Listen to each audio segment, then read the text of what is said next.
Hello everyone, how are you all? I hope all of you are doing great. सबसे पहले तो I am Abhilash Verma and I welcome you all on this channel called Abhiarna. आज का जो video है बड़ा ही light video है, ठीक है।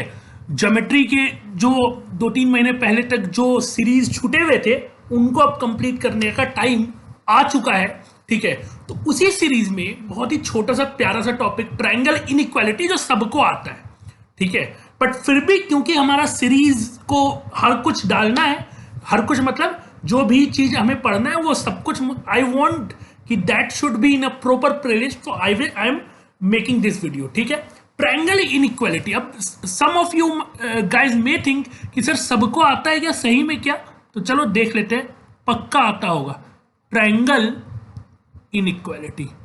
देखो, कोई भी ट्रायंगल में दो तरह का इनइक्वालिटी इन जनरल सबको आता है, ऐसे 3 तरह का इनइक्वालिटी होता है, ठीक है। जनरल बेसिक डेफिनेशन मतलब बेसिक चीज बता रहा हूं, ठीक है। Let me draw first a triangle, ठीक है। मान लेते हैं यहां पे ये ट्रायंगल बना लेते हैं, ठीक है। ये ट्रायंगल बना लिए। अब एक काम करते हैं, इस ट्रायंगल को नाम दे देते हैं ए, बी और सी। स्टैंडर्ड नोटेशन क्या है? एंगल्स को कैपिटल लेटर से रिप्रेजेंट करते हैं ट्रायंगल में और साइड को स्मॉल लेटर से। कैपिटल ए के अपोजिट वाला साइड स्मॉल ए होगा, कैपिटल बी के अपोजिट वाला साइड स्मॉल बी होगा और कैपिटल सी के अपोजिट वाला साइड स्मॉल सी होगा। That you everyone know, right? Everyone of you know. Now अभी यहां पे ध्यान से समझना, एक सिंपल सा इनइक्वालिटी सबको पता है कि लेट सपोज अगर एंगल बी जो है वो एंगल सी से बड़ा होगा, अगर एंगल बी एंगल सी से बड़ा होगा तो एंगल बी के अपोजिट वाला साइड भी बड़ा होगा, एसी भी बड़ा होगा। यार इसका कोई प्रूफ है क्या सर? बिल्कुल प्रूफ है, ठीक है। But I am not doing यहां पे प्रूफ, सिंपल प्रूफ है यार, एनसीईआरटी में देख लेना। जस्ट यहां पे समझने की कोशिश करो। जैसे ये है, एक minute, let me do something for you. ये दिख रहा है पेन, ये दिख रहा है light colour I have to use, right? हाँ, अब देखो, ये एक पेन है, ये एक पेन है। तो लेट अस सपोज कि ये दो साइड ऑफ ट्रायंगल है, ठीक है। और तीसरा साइड यहां से जो जुड़ेगा वो है, इन दोनों के इन पॉइंट को जो जोड़ेंगे वो तीसरा साइड है। अब बहुत सिंपल सी बात है यार, जैसे जैसे ये एंगल को बढ़ाओगे सामने वाला साइड बड़ा होते जाएगा। लॉजिक, कॉमन सेंस यार, कॉमन सेंस, ठीक है। एंगल को और बढ़ाओगे और साइड बड़ा हो जाएगा, और बढ़ाओगे और बड़ा होते जाएगा। Are you getting my point? इसको कितना बढ़ा सकते हो इस फ्रेम में? 180 से थोड़ा सा कम तक रखोगे तो भी चल जाएगा। 180 में फिर कोई ट्रायंगल नहीं बनेगा, फिर 180 से बढ़ा दोगे फिर इस साइड ट्रायंगल बनने लगे। Are you getting my point? ठीक है। आई होप क्लियर होगा। तो एक कॉमन सेंस है, इसका प्रूफ भी अवेलेबल है, ठीक है। ज्वाइन करके, कंस्ट्रक्शन करके, एक लाइन का प्रूफ है, 2 लाइन का प्रूफ है। You can do that but I am not doing right now, ठीक है। पॉइंट नंबर 2 के बारे में बात करते हैं। पॉइंट नंबर 2 बड़ा सिंपल है, ठीक है। ये भी तुम्हें पता होगा कि sum of any 2 side of a triangle is greater than the third side. Sum of any 2 side of the triangle is greater than the third side. मतलब अगर a plus B, it is always going to B greater than C. b plus C, it is always going to B greater than a, and c plus a, it is always going to B greater then b। Triangle inequation में sum of side is always greater than the third side. Obviously तुम्हारे पास 3 side है तो it will make 3 equation. इतना simple है, बस इतना simple है। लेकिन एक चीज समझना बात को, इसमें एक एग्जांपल देखते हैं छोटा सा, ठीक है। छोटा सा एग्जांपल देखते हैं। मान लो ट्रायंगल का साइड है 5, 10 और a, और हमें पता है कि a is the longest side. तो a ऑब्वियसली 10 से बड़ा होगा और 5 से बड़ा होगा। तो अगर यहां पे a को सॉल्व करना है तो हमें 3 इक्वेशन की जरूरत नहीं पड़ेगी। सर क्यों नहीं पड़ेगी?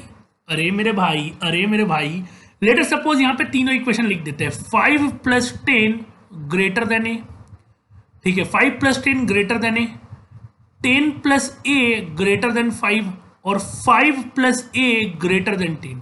पहले वाले इक्वेशन से you will gate a less than 15, सही है, जरूरत पड़ गया इसका। दूसरे वाले इक्वेशन से you will gate a greater than -5। अरे बच्चे बच्चे को पता है कि साइड तो पॉजिटिव होता है, तो ऑब्वियसली -5 से तो बड़ा ही होगा, कोई मतलब नहीं है इसका, कोई मतलब नहीं है। और a+5 इज ग्रेटर देन 10, मतलब a greater than 10, sorry a greater than 5,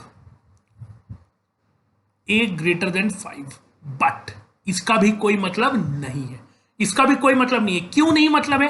अरे यार यहां देखो, a तो 10 से बड़ा होगा, a सबसे बड़ा साइड है, तो a तो 10 से बड़ा ही होने वाला है, ठीक है। इसी पे बेस तुम एकदम नॉर्मल सा क्वेश्चन कर सकते हो, नॉर्मल सा क्वेश्चन कर सकते हो, ठीक है। मान लो अगर यही बोल देता, इसी क्वेश्चन में बोल देता कि a का इंटीग्रल वैल्यू निकालो, ध्यान से समझना, ठीक है। इसी क्वेश्चन में बोल दे a is longest, find its integral value. समझना इस बात को, क्यों ये प्रॉब्लम करवाया जा रहा है, ठीक है।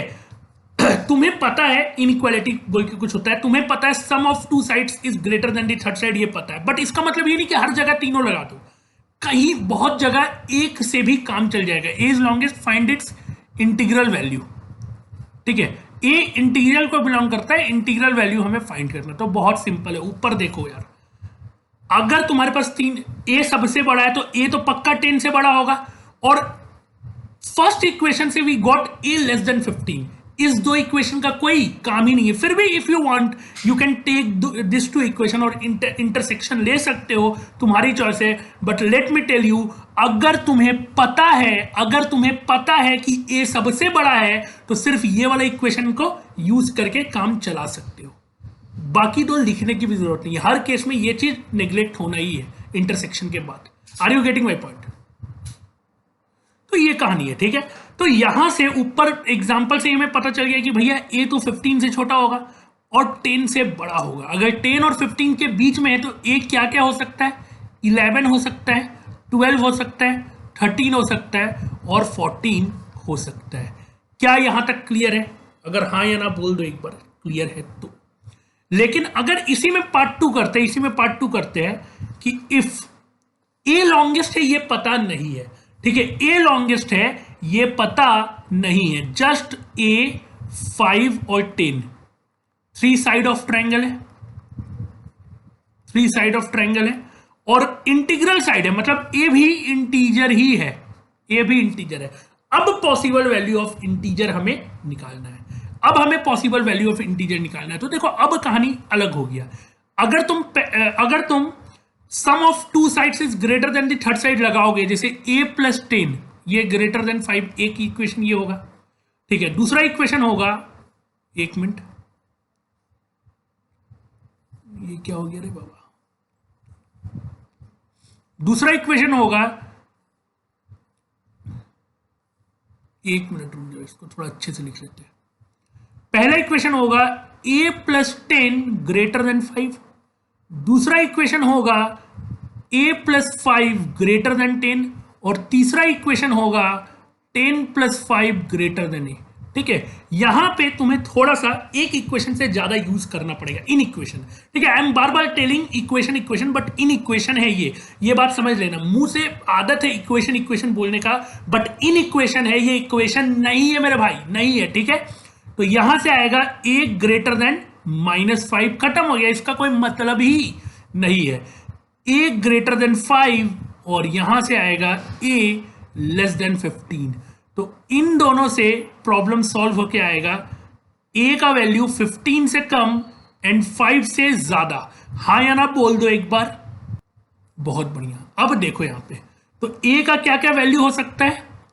6, 7, 8 अप टू 14। अब क्वेश्चन ये नहीं बोलेगा कि a का वैल्यू बताओ, क्वेश्चन ये बोलेगा how many possible triangles can be made, when 10 and 5 are of its two side and third side is a which is integer. Are you getting my point? Question ऐसे बोलेगा, ऊपर वाले में question ऐसे बोलेगा how many triangles can be formed when two sides are given 10 and 5, the third side is a which is the longest side. Are you getting my point? और a integer है, ये भी दिया रहेगा, ठीक है। तो क्लियर हो गया होगा इसका यूज कैसे होता है, ठीक है, इसका यूज कैसे होता है, ठीक है। एक चीज और है इनइक्वालिटी में, कई बार वो भी यूज करना पड़ता है, डिफरेंस वाला। Can you tell me difference वाला इनइक्वालिटी क्या होता है? Can you tell me difference वाला इनइक्वालिटी क्या होता है? ठीक है, चलो वो लिख लेते हैं। समझना ध्यान से, समझना ध्यान से। किसी भी दो साइड को तुम सम कर रहे हो, तीसरे से बड़ा आएगा। ठीक है, किसी भी दो साइड का डिफरेंस लोगे, किसी भी दो साइड का डिफरेंस लोगे, वो तीसरे साइड से छोटा आएगा। जैसे ए और बी का अगर डिफरेंस लोगे तो तीसरे साइड से छोटा आएगा। सर लेकिन अगर बी बड़ा हो गया, बी बड़ा हो गया तो ये तो निगेटिव हो जाएगा। निगेटिव तो हमेशा पॉजिटिव से छोटा रहता है, तो ये तो बेकार वाली बात हुई, इसलिए मॉड लगा देते हैं। मॉड लगा देते हैं। मैग्नीट्यूड ऑफ डिफरेंस, डिफरेंस का मतलब होता है बड़ा माइनस छोटा। पहले तो ये समझो, सब्ट्रैक्शन और डिफरेंस में यही तो अंतर है यार। डिफरेंस का मतलब होता है बड़ा माइनस छोटा। तो बड़ा माइनस छोटा करोगे तो पॉजिटिव क्वांटिटी आएगा, वो हमेशा तीसरे साइड से छोटा रहेगा। b minus C will be less than a, b minus C का मॉड, और c minus a will be less than b। हमें पता नहीं है कि a b और c में कौन बड़ा है, इसलिए वी आर यूजिंग मॉड्यूलस, ताकि पॉजिटिव क्वांटिटी आ जाए। सिंपल सा थिंग है ये, है डिफरेंस वाला, ये है डिफरेंस वाला चीज। आई होप कहानी क्लियर होगा। तो ये तीन चीज पे बात है। अब इस तीनों का प्रूफ भी है क्या? बिल्कुल है, लेकिन I am not doing right now. ठीक है, प्रूफ जो है, देखो जो भी मैंने ये सीरीज में पहले ही बोल रखा है, if you have not seen that video या पहले वाला वीडियो, तो सुन लेना ध्यान से।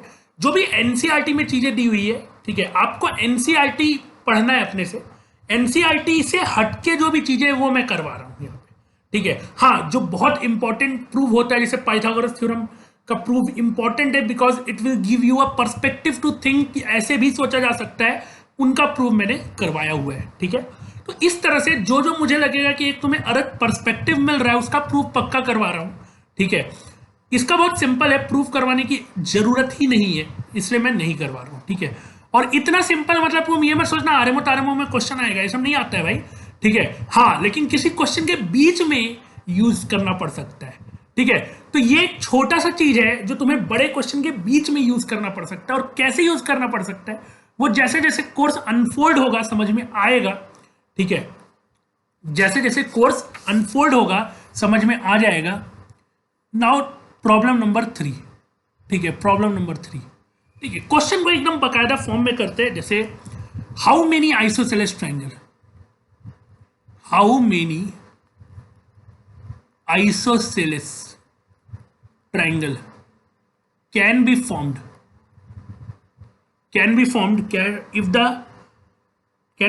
such that each of its sides are integral। ठीक है, इंटीग्रल साइड है, खत्म है कहानी, आधा बात समझ में आ गया। इंटीग्रल लेंथ है basically, and its perimeter is 144। ठीक है, सबसे पहले यहां पे क्वेश्चन को समझना, बहुत ही सिंपल क्वेश्चन है।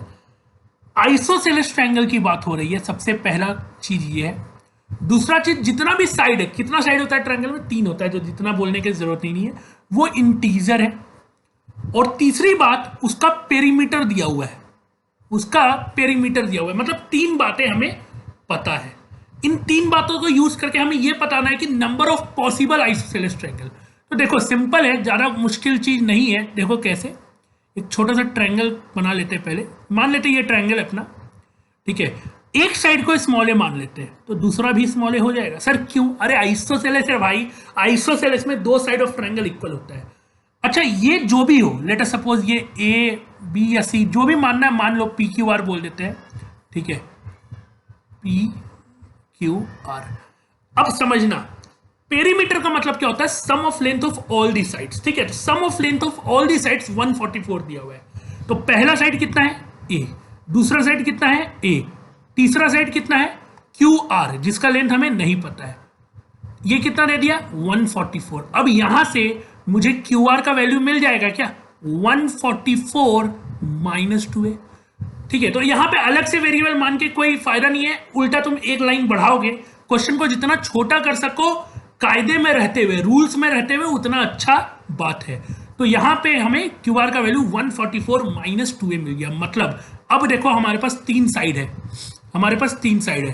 पहला साइड है ए, दूसरा साइड है a और तीसरा साइड है 144 माइनस 2a। ठीक है, अब क्या हम यहां पे सम ऑफ वाला फॉर मतलब थ्योरम लगा सकते हैं, sum of two side is greater than the third side. तो सबसे पहले कोई भी दो साइड ले लो, a plus A greater than 144 minus 2a, पहले तो ये है। ठीक है, यहां से आएगा 2a, इस 2a को उधर ले जाओगे, plus 2a greater than 144, 4a का वैल्यू ग्रेटर देन 144, यानी a का वैल्यू इज ग्रेटर देन 36। ठीक है, एक चीज हमें पता चल गया कि a is always going to B greater than 36, मतलब a का मिनिमम वैल्यू 37 इज पॉसिबल, यानी जो इक्वल साइड है वो 36 है या 36 से कम नहीं होगा। ठीक है, अब समझना इस बात को, समझना इस बात को। दूसरा चीज करते हैं, देखो सिमेट्री से यहां पे तीन इक्वेशन है ही नहीं। इफ यू कैन अंडरस्टैंड, समझना इस बात को, तुम्हें कुछ ज्यादा करना नहीं पड़ेगा, तुम लॉजिक लगाते रहोगे, चीजें अपने आप छोटी होती जाएगी। यहां पे तीन इक्वेशन है ही नहीं। क्यों नहीं है?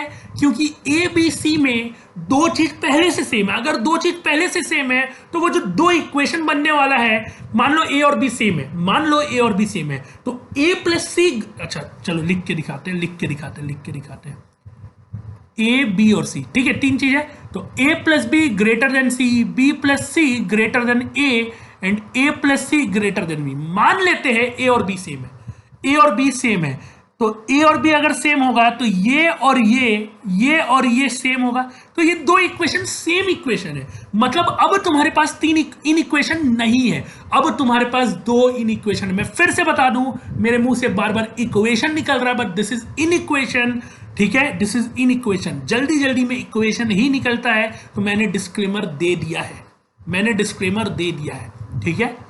तो चलो, तो एक इन इक्वेशन और बचा हुआ है, तो a plus 144 minus 2a will be greater than a। टक टक ये काट दो, 2a will be less then 144, a will be less then 72। Simple question था रे भाई, सिंपल, कि a का वैल्यू 72 से कम और 36 से ज्यादा आएगा। मतलब the possible value of a will be 37, 38, 39 up to 70, 71। Are you getting my point? बड़ा ही सिंपल है। अब लेकिन आपको number of possible isosceles triangle निकालना था। क्या निकालना था? Number of possible isosceles triangle. ये कितना होगा? जितना पॉसिबल वैल्यू ऑफ ए होगा, क्योंकि बाकी साइड इसी पे डिपेंडेंट है। ऐसा मत सोचना बाकी साइड अपना अलग कुछ हो सकता है। Obviously everything is dependent on each other. ठीक है, दो या तीन चीज पता हो तो बाकी कहानी समझ में आ जाता है। ट्रायंगल में ऐसा ही है कि दो, मतलब इंडिपेंडेंट क्वांटिटी, ऐसा नहीं कि सबके सब इंडिपेंडेंट है ना। तो पहला साइड ए है तो दूसरा भी ए होगा, और तीसरा 144 माइनस 2a होगा, तो ए पे डिपेंडेंट है। तो यहां पे कैन यू टेल मी कि कितना वैल्यू ऑफ है? ठीक है, 37, 38, 39, 40 एंड 41। 5 तो ये हो गया और 30 वो हो गया। 35 वैल्यू है, 35 वैल्यू है, if you can get that. तो 35 triangle will be our answer. ठीक है क्या? अब आगे बढ़ते हैं, 35 वैल्यूज। अब नया क्वेश्चन थोड़ा सा करते हैं, नया क्वेश्चन करते हैं। ठीक है, अब समझो, एक क्वेश्चन अलग करते हैं। Problem of very simple question. ठीक है, today class is going to be very light, पहले ही बोल दिया हूं। इन राइट एंगल ट्रायंगल,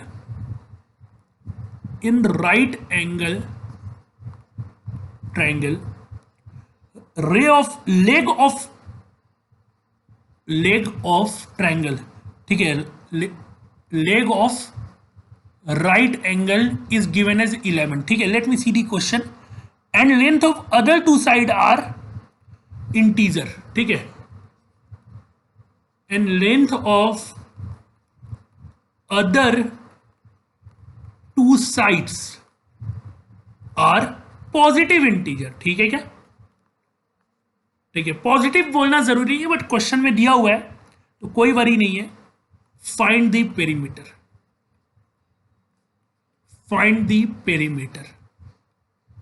ठीक है, अब देखो इस क्वेश्चन को, एक राइट ट्रायंगल, तो एक काम करते हैं, राइट एंगल ट्रायंगल बना लेते हैं। राइट एंगल ट्रायंगल बना के देखते हैं। बना नहीं यार ये तो,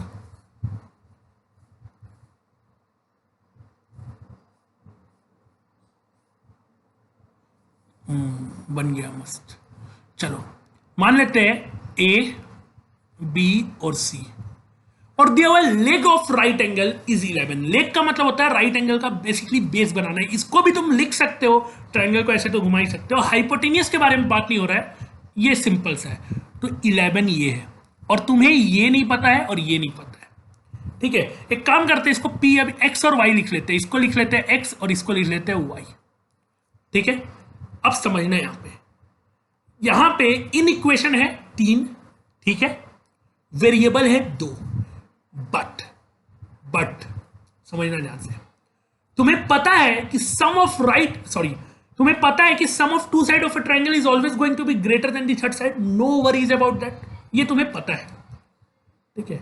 लेकिन अगर राइट एंगल ट्रायंगल हो या अगर इक्विलेटरल ट्रायंगल हो तो तुम्हें और भी ज्यादा चीज पता है। राइट एंगल में तो मस्त सा प्यारा सा चीज पता है जिसको बोलते हो पाइथागोरस थ्योरम। क्या बोलते हो? पाइथा, लिखाया क्यों नहीं यार इस सही से, पाइथागोरस थ्योरम, मस्त चीज पता है। क्या पता इससे क्वेश्चन सॉल्व करने में तुरंत सॉल्व हो जाए?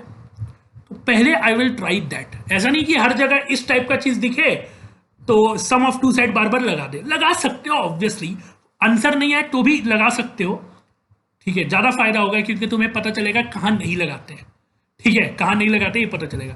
लेकिन पाइथागोरस थ्योरम यार ज्यादा हैंडी है राइट एंगल ट्रायंगल में, तो एक बार मेरे को ये यूज करने दो।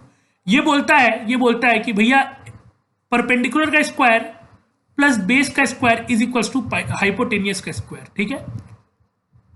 ये बोलता है, तो यहां से I can write y square minus x square is equal to 121। अब देखो यार बड़ा ही सिंपल सा थिंग है ये, इसको तुम फैक्टराइज कर सकते हो, y minus x into y plus x will be 121। अब मेरे को एक बात बताओ यार, y इंटीजर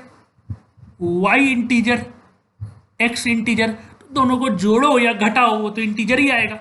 इंटीजर आएगा मतलब ये भी इंटीजर है, ये भी इंटीजर है और ये भी इंटीजर है, यानी कि 121 is nothing but the product of two integer. Number theory type का क्वेश्चन आ गया है।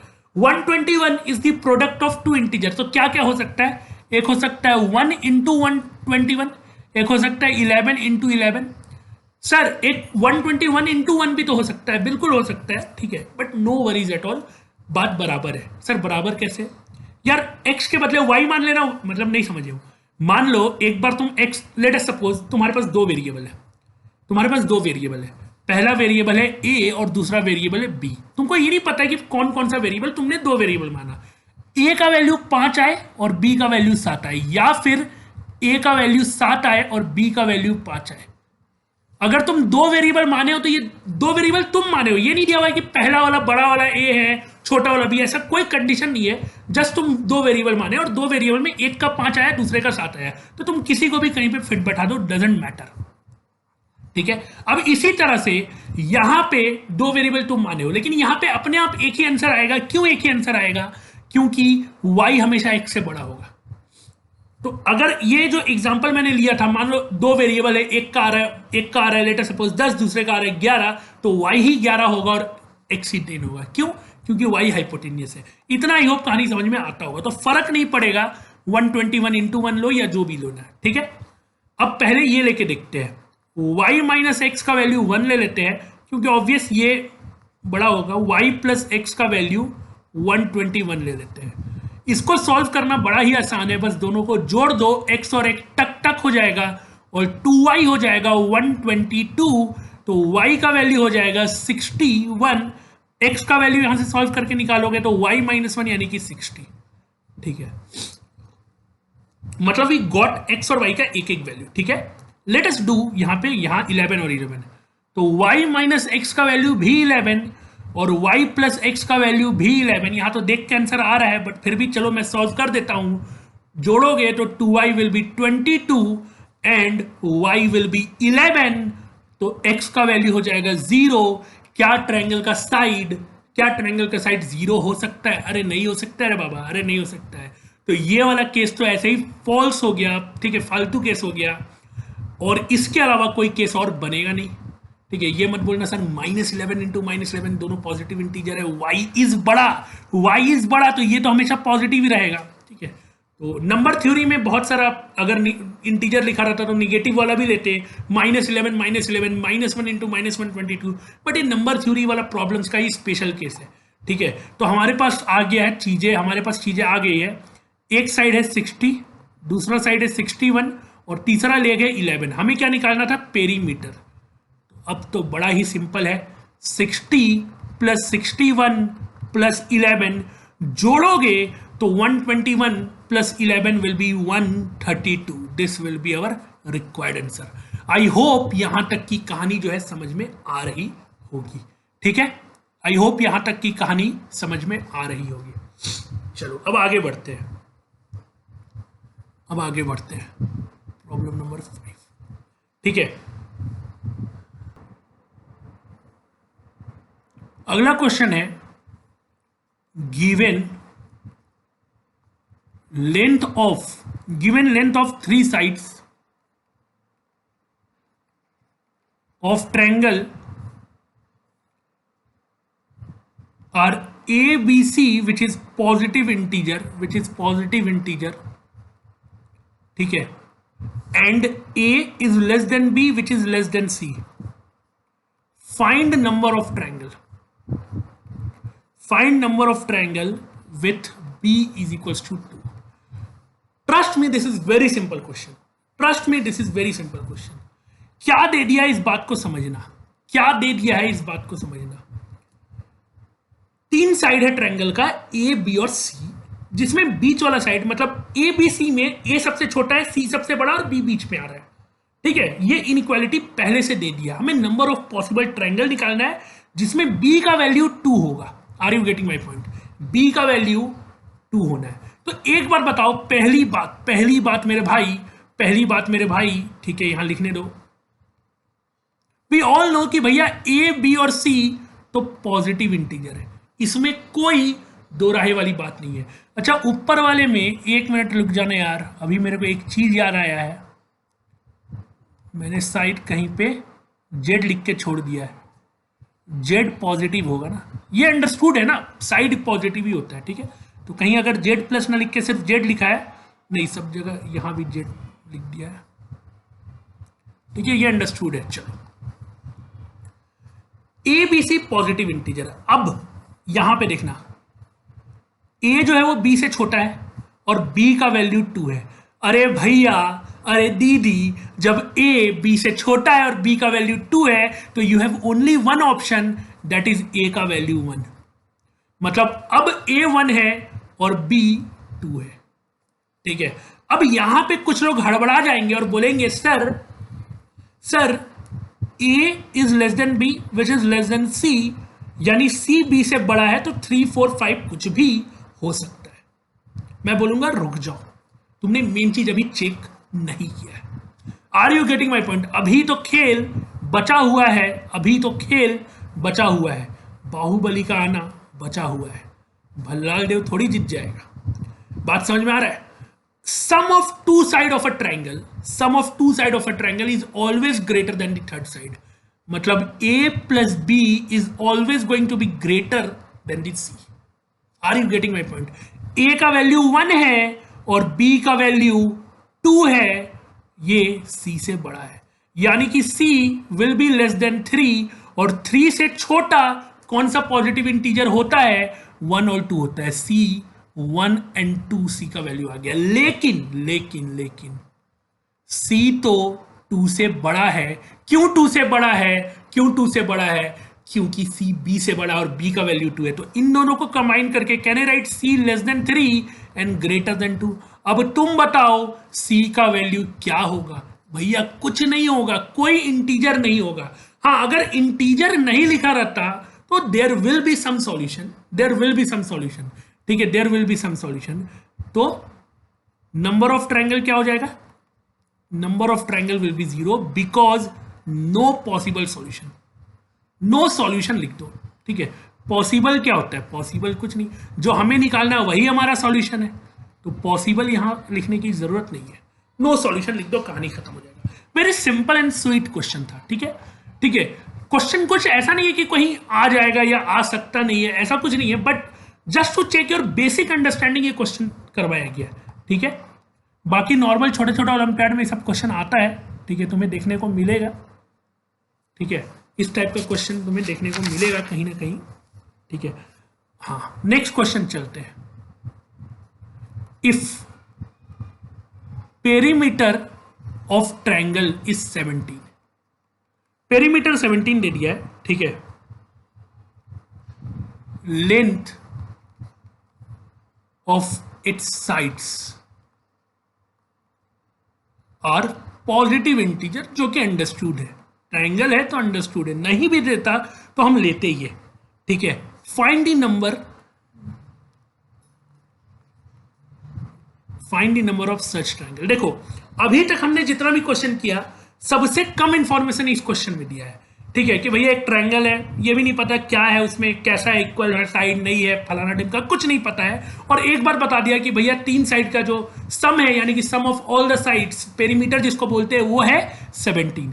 तो सबसे पहले हम एक काम करेंगे, सर क्या काम करेंगे, देखो यहाँ पे सवाल को आसान बनाने के लिए काम करना जरूरी है, ठीक है। सर इसके लिए कुछ ऐसा अंडरस्टैंड करना नहीं रे भाई, तीन साइड है, या तो तीनों साइड इक्वल होगा, या तो तीनों साइड इक्वल होगा, या तो तीनों साइड बराबर होगा, बात बराबर है सॉरी, या तो तीनों साइड बराबर होगा, या तो तीनों साइड अनइक्वल होगा, या फिर तीनों में से कोई भी दो इक्वल होगा और एक अनइक्वल होगा, यही तो हो सकता है। Triangle can be of 3 types, या तो इक्विलेटरल हो, आइसोसेलेस और स्केलेन हो, ठीक है। तो इस चीज है ये आइसोसेलेस, इक्विलेटरल और स्केलेन, इसको हम अगर एक ही लाइन में, एक ही मैथमेटिकल इन इक्वेशन में मेरे को रिप्रेजेंट करना है तो हम कैसे रिप्रेजेंट करेंगे। मान लो मेरे पास तीन साइड है, ए, बी और सी, ठीक है, और हम ये मान के चल रहे हैं कि अगर स्केलेन है तो ए बड़ा होगा, अगर स्केलेन है तो ए बड़ा होगा, तो क्या हम लिख सकते हैं A will be greater than B, B will be greater than C, ये हम मान के चल रहे हैं। ऑब्वियस तीनों में से कोई ना कोई साइड बड़ा होगा तो बड़े वाले को ए बोल दिए, छोटे वाले को सी बोल दिए और बीच वाले को बी बोल दिए। ऐसा भी हो सकता है कि तीनों बराबर हो, तो वो बराबर वाला केस यहाँ नहीं आया है, और ऐसा भी हो सकता है कि दो बराबर और तीसरा बराबर ना हो, तो बराबर वाले केस के लिए ये होगा, ठीक है। अब ये चीज जस्टिफाइड है। सर ये आप एज्यूम किए हो क्या? अरे ये हमेशा होगा, इसको एज्यूम करने की जरूरत नहीं है, समझना। बहुत लोग लिख देंगे let us assume that, obviously तुमने बड़े वाले साइड को ए एज्यूम किया है, लेकिन ये स्टेटमेंट एज्यूम नहीं किया है, दोनों में अंतर है। ट्राई टू गेट मतलब द डेप्थ थिंग, ठीक है। ट्रायंगल में तीन साइड होता है, अगर स्केलेन ट्रायंगल है तो एक साइड सबसे बड़ा होगा, दूसरा साइड सबसे छोटा होगा, बीच में एक कोई साइड होगा। तो बड़े वाले को तुमने ए बोल दिया, छोटे वाले को सी बोल दिया, बीच वाले को बी बोल दिया, तो तुमने बड़े वाले को ये एज्यूम किया है, तुमने ये एज्यूम नहीं कर लिया कि कोई रैंडम सा साइड है ए जो कि बड़ा होगा बी से, ठीक है। क्यों ये समझा रहा हूं, यू विल अंडरस्टैंड जब बड़ा बड़ा क्वेश्चन आएगा। जब बड़ा बड़ा क्वेश्चन आएगा तो ये छोटी बातें कैसे यूज होगी, you will get to know, ठीक है। बातों बातों में ही कहानी, कंफ्यूजन उस समय नहीं होगा, इसलिए मैं इस चीज को, नहीं तो यू आर थिंकिंग सर ये क्या बकवास समझा रहे इतने देर से, ठीक है, समझ में आएगा कहानी, ठीक है। तो आई होप ये क्लियर होगा कि बहुत सिंपल सा है कि अगर स्केलेन है तो बड़े वाले को ये मान लिया, बराबर है तो तीनों ही बराबर है ए बी सी, ठीक है। अगर कोई भी दो बराबर और तीसरा इक्वल है, अगर ए भी बराबर है तो भी कवर हो गया, सी अलग है तो भी कवर हो जाएगा, ठीक है। तो ये सब चीज कवर हो चुका है। अब हमें क्या दिया हुआ है, हमें दिया हुआ है A plus B plus C is equals to 17, ये दिया हुआ है। अब ध्यान से देखना, हम कोई भी एक साइड को पकड़ेंगे, ऐसे तीनों साइड को पकड़ के खेलते नहीं रहेंगे, नहीं तो फिर टाइम लग जाएगा। हम कोई भी एक साइड को पकड़ेंगे, तो चलो लेट अस कंसीडर ए, मतलब मन में ए को पकड़ लेते हैं और we will try to solve A. तुम्हारा अगर मन है तो तुम सी को भी सॉल्व कर सकते हो, ठीक है, बी को भी सॉल्व कर सकते हो, लेकिन बी विल बी लेनी बीच वाला चीज है। ए को सॉल्व करना सबसे आसान रहेगा, सबसे बड़ा है, ठीक है। तो कैसे सॉल्व करेंगे, सबसे पहले sum of two side will be greater than the third side. तो ऑब्वियस ही बात है कि b plus C is going to B greater than A, इसमें कोई दो राय वाली बात नहीं है। तो इसको अगर हम सॉल्व कर लिए तो a का हमें कुछ ना कुछ वैल्यू जरूर मिल जाएगा। Are you getting my point? तो यहां से b प्लस सी को तो तुम लिख सकते हो 17 माइनस ए, कोई इसमें टेंशन वाली बात नहीं है। 17 माइनस ए ग्रेटर देन ए, यानी कि 2a will be less then 17, यानी कि a will be less then 17/2 जो कि 8.5 होता है, जो कि 8.5 होता है। सिंपल है, सिंपल है। ठीक है, अब देखो यहां पे, अब देखो यहां पे तुम्हें ए को सॉल्व करना है। ठीक है, तुम कोई भी और इनइक्वेशन भी यूज करोगे और ए को टारगेट करोगे तो कुछ सिमिलर रिजल्ट मिलने वाला है। ठीक है, तो अब हमें sum of two side is greater than the third side use करके शायद ज्यादा फायदा नहीं होगा। सर क्यों नहीं फायदा होगा? अरे तुम कोई भी यूज करोगे और बी और सी को एलिमिनेट करोगे तो रिजल्ट सिमिलर यही रहेगा, और अगर रिजल्ट सिमिलर यही है, अगर रिजल्ट सिमिलर यही है तो फिर कोई फायदा नहीं है। ए का maximum value you are getting, A is less than 8.5, but A कहां से, मतलब मिनिमम वैल्यू क्या होगा इसका, वो भी तो निकालना है। तो इसके लिए हम क्या करेंगे, देखो इसके लिए हम क्या करेंगे, दूसरा टेक्निक अपनाएंगे। एक बात बताओ यार, एक बात बताओ यार, ए जो है वो सबसे बड़ा साइड है, तो ए जो है वो बी से भी बड़ा होगा और ए जो है वो सी से भी बड़ा होगा। अब ध्यान से देखना, यहां पे ए पे लेस देन वाला साइन था कि नहीं? तो ए लेस देन समथिंग आ गया, ए का मैक्सिमम वैल्यू आ गया। यहां से अगर हम ट्राई करें इक्वेशन बनाने का तो ए ग्रेटर देन ए का मिनिमम वैल्यू आएगा। खुद सोचो, ए बी से बड़ा है, मान लो ए 5 से बड़ा ऐसे आ गया, 10 से बड़ा ऐसे आ गया, 7 से बड़ा ऐसे आ गया। Are you getting my point? तो minimum value you are getting, तो इन दोनों को हम जोड़ देते, तो यहां क्या आएगा, 2a इज ग्रेटर देन और इक्वल टू b प्लस सी। एक काम करते हैं, b प्लस सी का वैल्यू या तो रख दो या तो दोनों साइड a और जोड़ दो, प्लस a कर दो दोनों साइड, तो it will be 3a greater than और equal to a plus b plus C, और a plus b plus C का वैल्यू तुम्हें पता है 17, तो a will be greater than और इक्वल टू 17/3, और इसका वैल्यू आ जाएगा 5 इंटू 3 15, और आई थिंक 5.6 के आसपास आ जाएगा। ठीक है, यानी कि हमें एक चीज समझ में आ गया कि हमारा जो आंसर है, फाइनल आंसर, वो ये आ रहा है, a is less than 8.5 and greater than और इक्वल टू 5.67। ठीक है क्या? तो यहां से ऑब्वियस सी बात है, integral a is a integer, a क्या है, पॉजिटिव इंटीजर है, तो हमारा a का पॉसिबल वैल्यू क्या क्या आ जाएगा, a कैन बी 6 हो सकता है, 7 हो सकता है और 8 हो सकता है। a का 3 वैल्यू पॉसिबिलिटी है, वो 3 हमारे पास आ गया। यहां तक समझ में आया क्या? बहुत बढ़िया। तो अब हम क्या करेंगे, अब a के वैल्यू पे b और c का वैल्यू हम निकालने वाले हैं। काफी आसान है। सर कैसे? सर कैसे? अरे देख लो, मान लो यहां पे a का वैल्यू लिख रहे हैं, यहां पे b का वैल्यू लिख रहे हैं और यहां पे हम c का वैल्यू लिख रहे हैं, और हमें यह बात पता है कि टोटल वैल्यू, मान लो a का वैल्यू अगर 6 यूज कर रहे हैं, अगर तुम a plus b plus c का वैल्यू 17 है और a का वैल्यू 6 यूज करोगे तो b प्लस c क्या हो जाएगा, 11 आ जाएगा। ठीक है, अब देखना यहां पे b का जो वैल्यू है या तो a के बराबर हो सकता है और या तो a से छोटा हो सकता है। तो अगर या तो बराबर होगा तो 6 हो जाएगा, छोटा होगा तो 5 हो सकता है, 4 हो सकता है, ऐसे हो सकता है। ठीक है, तो अगर b का वैल्यू 6 है तो b प्लस c का वैल्यू तो 11 होना है, तो c का वैल्यू कितना होगा, 5। Are you getting my point? अगर b का वैल्यू को 6 एज्यूम करते हो तो c का वैल्यू विल बी 5, तभी तो टोटल b प्लस c 11 होगा, या a plus b plus c 17 होगा। देख लो, 6 प्लस 6 12 प्लस 5 17। अगर a का वैल्यू 6 ही रहने दिया और b का वैल्यू 1 कम कर देते हैं, 5 कर देते हैं, तो c का वैल्यू कितना हो जाएगा, b plus c will be 11, तो c का वैल्यू हो जाएगा 6। ठीक है, अब समझना इस बात को, तुम्हें पता है कि a को b से बड़ा होना है और b को c से बड़ा होना है या बराबर होना है, तो b अगर 5 है तो c 6 हो सकता है क्या, कभी नहीं, तो ये तो होगा ही नहीं, और ये पॉसिबिलिटी है। जब ये नहीं होगा तो b को तुम और छोटा कर ही नहीं सकते। मतलब सर अगर a को 6 रखे और b को 4 रख दिए तो 6 प्लस 4 10 हो गया, टोटल 17 आना है, तो c को 7 रखना पड़ेगा, जो कि नॉट पॉसिबल है। Are you getting my point? तो फिर 6 वाला a जब 6 है तो only possible thing is this. ठीक है, अब a को 7 रखते हैं, अब a को 7 रखते हैं, जैसे ही a को 7 रखोगे b क्या क्या रख सकते हो। ठीक है, b को तुम 7 रख सकते हो, b को तुम 6 भी रख सकते हो, और b को तुम 5 भी रख सकते हो, 4 3 2 कुछ भी रख सकते हो। बोलने का मतलब, चलो पहले इतना एनालाइज कर लेते हैं। तीनों का सम 17 होना चाहिए, तीनों का सम 17 होना चाहिए। ठीक है, चलो यहां पे देख लेते हैं। ठीक है, चलो तुम यहां पे देख लो, a प्लस बी प्लस सी तो 17 होना चाहिए। अगर a को तुम 7 रखोगे तो b प्लस सी क्या हो जाएगा, 17 माइनस 7 यानी कि 10, यानी b प्लस सी को 10 होना पड़ेगा। ठीक है, अब देखना है यहां से ध्यान से, ए का वैल्यू 7 रखे तो बी, सबसे पहला वैल्यू बी तुम रख सकते हो 7, तो सी कितना हो जाएगा 3। क्यों 3 सर? क्योंकि बी प्लस सी 10 होना है या टोटल 17 होना है। अगर बी को 6 रखते हो तो यहां हो जाएगा 4, क्योंकि 6 + 4 10। अगर बी को 5 रखते हो तो सी हो जाएगा 5, ठीक है। अगर ए को 7 ही रहने दो और बी को 4 रख दो और सी हो जाएगा 6, क्योंकि बी प्लस सी 10 होना चाहिए, टोटल 17 होना चाहिए।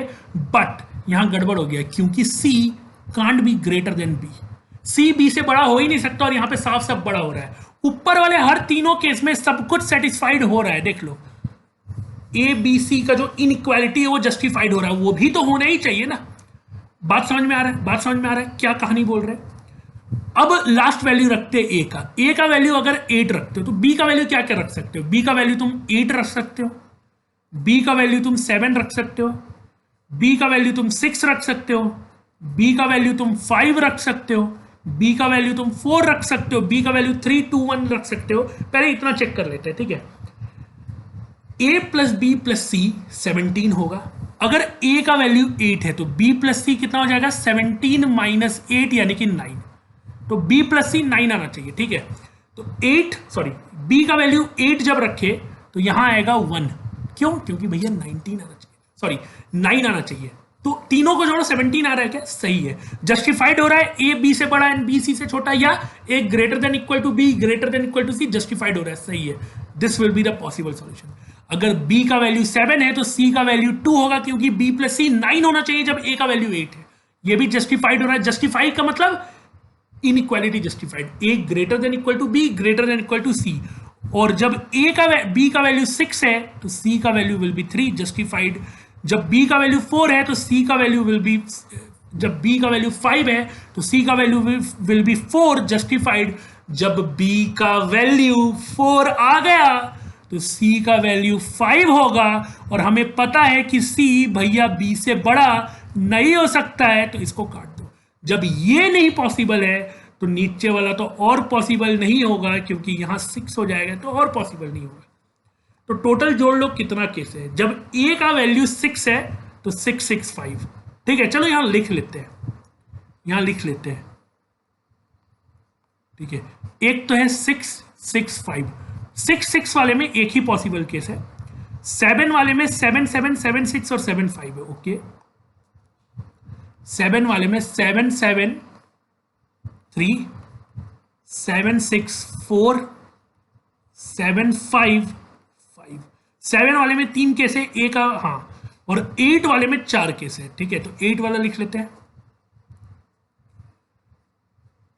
8 8 1 8 7 2 8 6 3 8 5 4, ठीक है। इतना है। तो टोटल नंबर ऑफ ट्राइंगल, एक मिनट यार,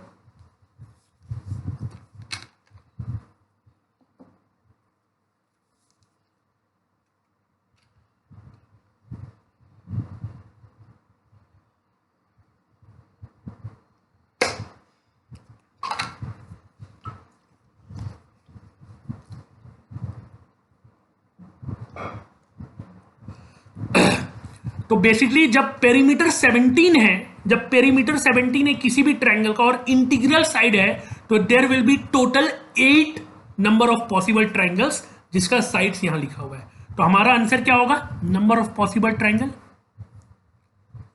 नंबर ऑफ